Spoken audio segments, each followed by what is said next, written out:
It's so much fun to be here in Texas because I love stories about people who've done amazing things, and Texas is full of amazing people who've done amazing things, legendary people, right?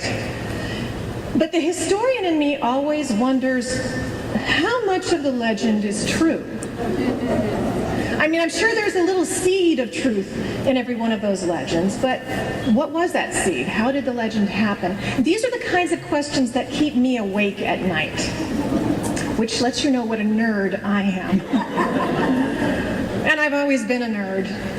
I mean, even when I was a really little kid, I was a nerd. And what's even worse, I looked goofy. When I was going into first grade, my hair was cut in a pixie, short in the back, over the ears, sideburns, bangs, with a bow right there for picture day. I had a wide-eyed, goofy, buck-toothed smile. I was pale and wimpy. I was so skinny, my kneecaps stuck out like snow globes. Now, I was being raised by a very kind couple. My parents are kind, ethical, good people. And they were trying to instill those same values in my sister and me. So they were fond of quoting the golden rule and what my mom called the thumper rule from Bambi. If you can't say something nice, don't say anything at all. Now, right before I started first grade, we moved to a new town. And I was very nervous on the first day of school. I wanted to make sure I was wearing the right thing, that the kids would like me, that I wouldn't stand out. I knew they already knew each other from kindergarten. They didn't need me. So I agonized over what to wear. Should I wear the bow? Should I not? I went with the bow. I got to school, looked around, and this group of kids seemed nice enough. But only 2 other girls were wearing dresses. And I was the only one wearing Mary Janes. And then I saw a girl who scared me to death. Her name was Bernetta Thrasher. She was big and burly, broad-shouldered, athletic. She had scabs on her knees. She wore a permanent scowl. She would stomp into class every morning and slam her lunchbox into the cupboard and then smile if she heard the glass in someone else's thermos break. She was mean. I mean, she was the kind of kid who'd trip you when you walked past her desk. She'd steal your homework. And you'll never believe the name of the road she lived on. Golden Rule Lane. I'm not kidding. So I figured the best thing I could possibly do was just stay out of her way. And that worked fairly well until November, but in November, of course, our school decided to have a Thanksgiving pageant. And some of the classes were going to be Indians, and some of the classes were going to be Pilgrims, and my class was going to be Indians. And I was so excited because I had a cousin with black, long hair and dark eyes, and I thought she looked just like an Indian. I thought she was the most beautiful girl I'd ever seen. And now I was going to get to be an Indian, too. So 2 days before the pageant, the guy from the local market came into our classroom and dropped a big pile of burlap bags on the floor. The burlap was to be our costumes. It was perfect. It was brown, it was floppy, kind of like buckskin. You could pull the threads out along the bottom of it to make fringe.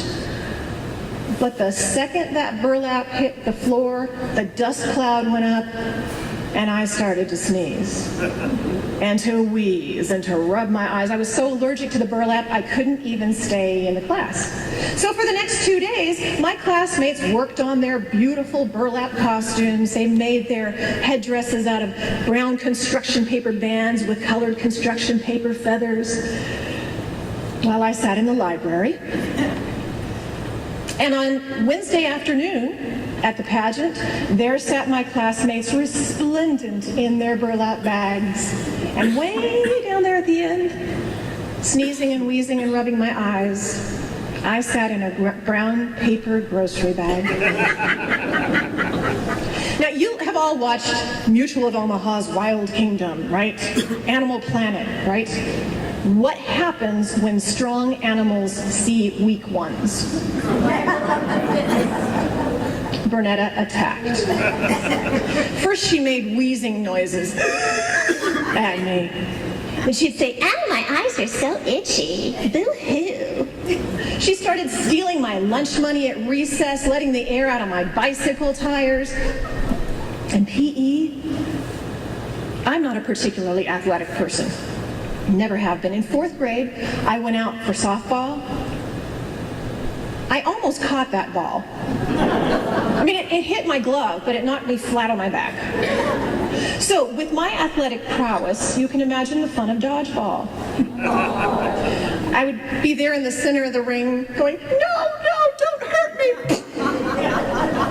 The teacher would say, "Now, Loretta, please, don't throw the ball at their heads." She'd say, "I'm only 7. I can't aim." "Sorry, teacher." Junior high was worse. We rode the same bus 24, and all the way to school every day she'd call me dorky and horseface. I was growing so fast at that point that if my pants were small enough to fit my waist, they were too short. So she'd say, "What's the matter? You waiting for a flood?" She'd say, "You're so skinny. You have to run around in the shower just to get wet. You're so skinny, you have to wear skis in the shower to keep from going down the drain. You're so skinny that if you turn sideways, you disappear, which is just fine because none of us want to see you anyway." But one Monday night in 7th grade, it looked like my luck was finally changing. The phone rang, and it was Todd. Heartthrob Todd, the cutest boy in my class, and he was calling to ask me if I wanted to go ice skating. Oh my gosh. Mom, can I go ice skating tonight? No, I know it's a school night, Mom, but Mom, this is Todd. Mom, please, it's Todd. Sorry, Todd, I can't go because it's a school night. Mom, you're ruining my life! Well, the next day, when I walked into art class, where Todd and Bernetta and I shared a table, the two of them were talking and laughing. And as I walked in, they suddenly got quiet. I sat down at the table and I said, "Todd, I'm really sorry I couldn't go skating." And he said, "I didn't ask you to go skating. I wouldn't go skating with you." And then he winked at Bernetta. Well, she told the entire class, completely humiliated me. Now, a couple of months later, we were playing basketball at PE, and it was horrible. It was a bloodbath. It was all the big, burly, athletic girls on one side and all us little wimpy girls on the other. They had been pushing and shoving and fouling us right and left. I'd already been out of bounds 2 or 3 times to pass the ball back into my teammates. And she tripped me again. So I stepped out of bounds with the ball, took a deep breath, started to pass it back to one of my teammates. But before I knew what I was doing, I hucked that ball as hard as I could right at Bernetta, and it hit her in the head. And just then the bell rang. And I ran as fast as I could because I knew she was going to kill me. She was going to kill me. We rode the same bus. She was going to kill me on the bus. She'd beat me up. And if she didn't beat me up on the bus, she'd beat me up the second I got off the bus, and there'd be no one there to help me. What was I going to do? I couldn't go home on bus 24. So I ran, and then I saw Barbara. Barbara didn't ride bus 24. She rode bus 21. And I grabbed her by the hand. I said, "Barbara, I'm coming home with you today." And she said, "Okay." And I dragged her towards the bus. She didn't even know why we were running. We ran all the way to the bus, got into our seats, and slid down, and I looked out the window. And there went Bernetta on her way to bus 24 to beat me up. But I was safe that day. And it was a Friday, so I was safe all weekend. But I knew that on Monday, she was going to get me.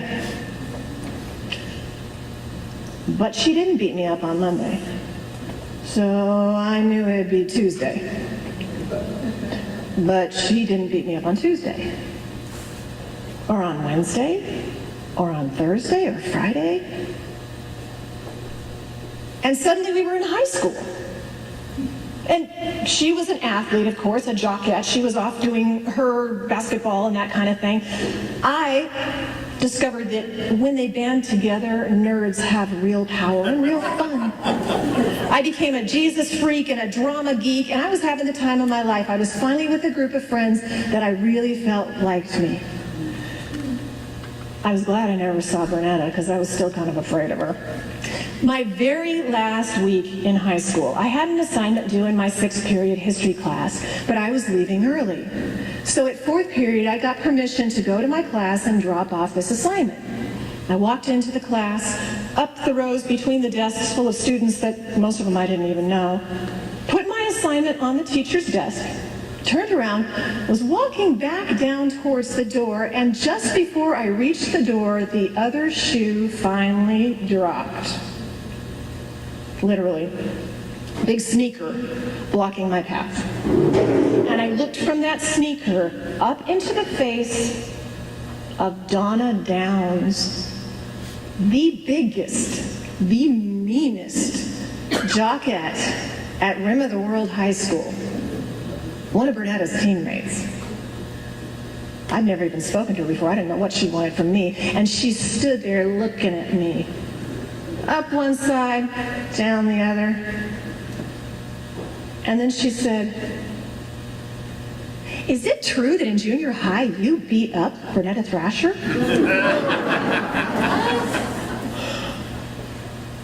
I didn't know what to say. So I said nothing.